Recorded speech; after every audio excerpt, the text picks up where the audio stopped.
All right, this is a Icon Keypad DSC PC1616 panel with the PK5501 keypad. I know that'll be jargon for a lot of you, but for some people, if you've looked up your manual and looked at your model, then you'll know that's what it is.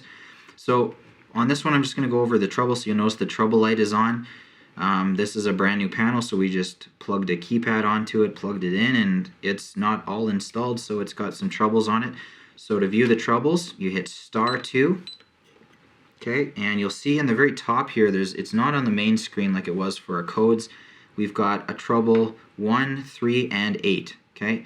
So what that's saying is, on our website there, you can go and get the PDF and look at what these mean. These no longer mean your zone. So if you've got a list at the bottom here on your keypad flap that tells you number 1 is your front door, number 2 is your back door, and whatnot, that's no longer what that's talking about. Okay, so if we don't press anything like I did there, it times out. It went back to the main screen. So I'm going to hit *2 again, and the trouble light's flashing, so I know that I'm in the trouble menu there. And trouble 1 is on. That means if you press it again, it gives you a more detailed message. So it's saying trouble 1. And then now it's saying trouble 1, 2. So trouble 1 means that there's no battery or low battery, and trouble 2 means that the siren is disconnected or it's been cut. So neither of those are wired into the alarm system, so that's why we're going to have the trouble on that. I'm going to hit the pound to go back once here. So I've looked at that trouble 1, like I said. It tells us 1, 2. And if you look in your user guide online, or if you have the hard copy, you can see it on there.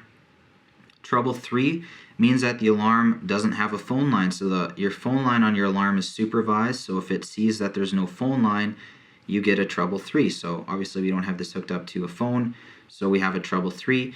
And the last trouble that we have on here is a trouble 8. So that is a time loss. So that's a really common one. Timed out here again, so I'm going to start 2. So trouble 8. So what I can do is I can actually press 8. Okay, and now I can set the time. So I'm just going to say that it's 1, 2, 3, 4. Okay, so I put the time in 24 hours. So if it's 9 o'clock, you want to put in 2100. And then we put in the month. So I'm going to go 03. And the day is 11. And the year is 15. Okay, and I did all that. It saves it all in there.